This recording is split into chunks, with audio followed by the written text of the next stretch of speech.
everybody, welcome back to GW, I'm Knock, your host. So today we're going to be talking about boxer giants. That's right, we're still going to continue on with our cannon cart theme for the week, but we're going to talk about the last of the ground troops that we really haven't talked very much about yet, and that's the boxer giants. Boxer giants are, I think they're third or so on my upgrade list for ground, maybe fourth, I don't know. But they get an extra unit in the camp at level 16, and it makes a big difference. They are just beasts at level 16, man, just beasts. So I've got 3 sets of replays, 5 of them altogether, but 3 different routines, so attack strategies. This first one here, it's kind of a, throw everything but the kitchen sink at it kind of attack. And I don't know what you would call it. I mean, it's giants, barbarians, and cannon carts. He dumps the bombers at the last second. There they went. And the whole idea is that you do the same thing you've seen with all of the other cannon cart routines. It's just your primary tank is going to be the boxer giant. And you go with 1 camp of cannon carts, 2 camps of boxer giants, and then the rest is your Rage Barbarians. Rage Barbarians serve the same function and purpose in this attack as they have in all the other ones we've discussed so far. The Bark or Carb or Bard attack and the Barbarian Carts attack. They go in and distract defenses. And because you can carry so many of them, they're able to do a very, very effective job of distracting defenses. So, very important role for them. Your battle machine, he's going to do some tanking and some distraction. He typically helps out with crushers. I don't know if he hits the crusher on this one or not, I don't remember, but that's, again, his basic job. The giants, however, they're both tanks as well as distractors, and they last a lot longer than the Rage Barbarians. And you'll see that in this particular one, as well as the other ones as we go through them, as they move their way through the base. The important thing is not to get too quick to deploy those cannon carts. They've got to stay behind the lead troops. If they get in front of either the boxer giants or the Rage Barbarians, especially the Rage Barbarians, they'll end up getting targeted, and once they're targeted, it's over with. The attack will end, and you will not do as well as you could have done if you were able to keep them behind their tanks. So there's your first attack. Now, the next one, actually the next 2, eliminate the barbarians and instead toss in some bombers. Now, why would you want to use bombers instead of barbarians? Well, first and foremost, it opens the base up. And you can hammer on a wall, which is just fine, but higher level walls take an eternity to break through. And in that time, your troops, of course, are being hit by whatever defenses have access to that particular space. And if you can open up a large side of the wall with your bombers, you can in essence just flood it with whatever troops it is that you can hit it with. And in the case of GiBoCC, it's no different.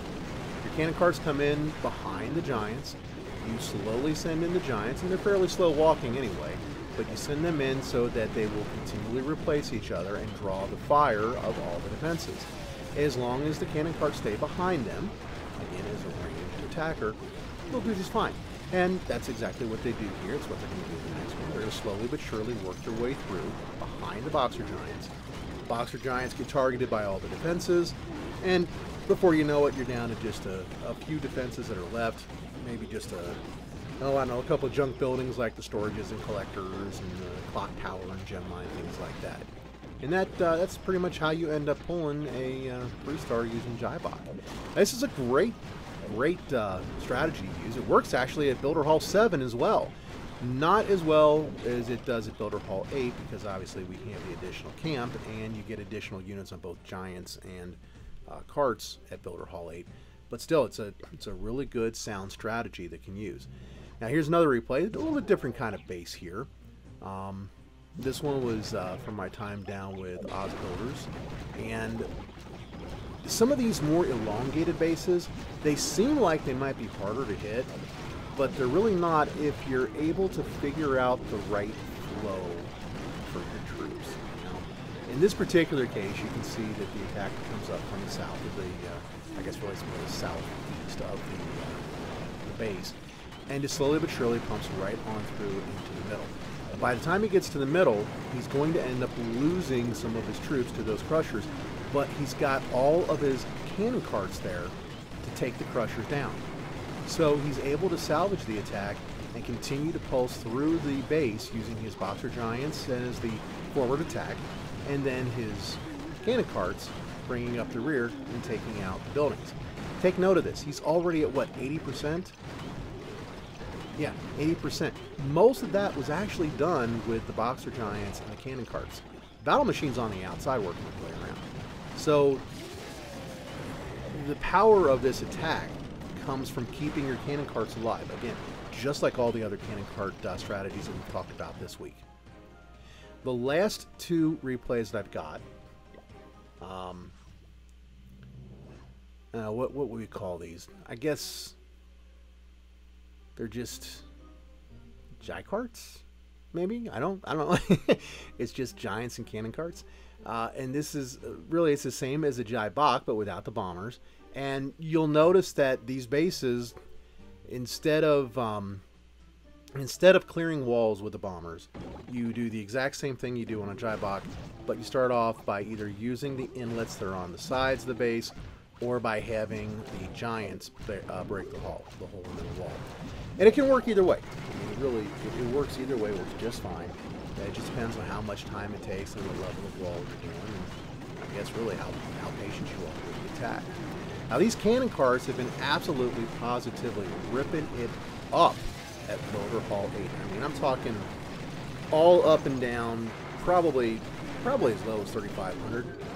But everybody who is at Builder Hall 8 on the forums is complaining about them, saying that they're overpowered, that they can't win, and so forth. And I'll tell you, I've been working on my own base designs now pretty much the entire day, in between making videos, grabbing replays down, and so forth. And I am not having a good way to go of it. Designing a base that is anti-cannon cart is tough. You have to use your traps and your mines and mega mines very carefully placed to hopefully snag a few of them.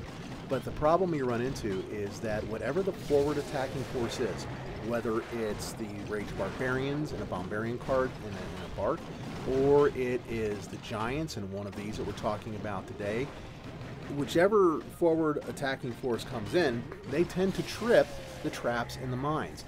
And that means that those traps and mines aren't going to do a whole heck of a lot for taking down the cannon carts. So these base designs are pretty much all going to suffer. And of course, when you take the step of finding something that will slow down the ground attack and maybe get it down to 65 or even 70%, you end up opening yourself up to air attacks instead. So, you know, it's a catch-22. 6 in one, half dozen the other. You're going to have something that you're going to have to deal with.